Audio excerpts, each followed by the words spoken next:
अकोला जिल्ह्यातील अभिमानाची बातमी समोर आली आहे. अकोला पोलीस दलाच्या नाविन्यपूर्ण प्रोजेक्ट त्रिनेत्र या उपक्रमाची राष्ट्रीय स्तरावर निवड करण्यात आली असून हा प्रकल्प आता देशभर चर्चेचा विषय ठरत आहे. अकोला पोलीस अधीक्षक श्री चर्चित चांडक यांच्या नेतृत्वाखाली आणि युवा तंत्रज्ञ श्री किशन पवनपालिया यांच्या सहकार्याने विकसित करण्यात आलेल्या या प्रकल्पाचे पारंपरिक पोलिसिंगला आधुनिक तंत्रज्ञानाची जोड दिली आहे. 69व्या अखिल भारतीय पोलीस कर्तव्य मेळावा 2025 अंतर्गत आयोजित बेस्ट आयटी प्रोजेक्ट स्पर्धा साठी महाराष्ट्राच्या वतीने प्रोजेक्ट त्रिनेत्र ची निवड करण्यात आली. NCRB नवी दिल्ली येथे या प्रकल्पाचे सादरीकरण पोलीस अधीक्षक अर्चित चांडक यांनी केले. राष्ट्रीय स्तरावरील निवड समितीचे प्रोजेक्ट नेत्रच्या AI आधारित संकल्पनेचे आणि प्रभावी सादरीकरणाचे विशेष कौतुक केले. या प्रकल्पामुळे गुन्हेगारी नियंत्रणात लक्षणीय घट झाल्याचे आकडेवारीतून स्पष्ट झाले आहे. फेब्रुवारी ते जुलै 2025 या कालावधीत पुनरावृत्ती स्वरूपाचे 114 गुन्हे नोंदवले गेले होते, तर त्रिनेत्र कार्यान्वित झाल्यानंतर ऑगस्ट 2025 ते फेब्रुवारी 2026 दरम्यान हेच गुन्हे केवळ 59 वर आले असून तब्बल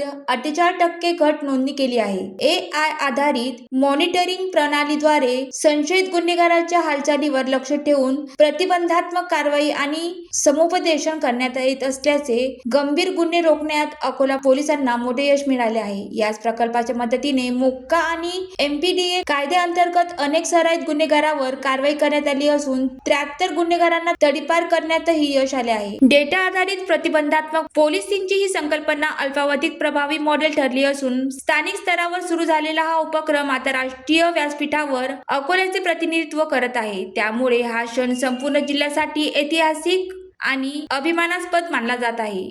रुपाली खडसे, ज्वालादीप न्यूज, अकोला.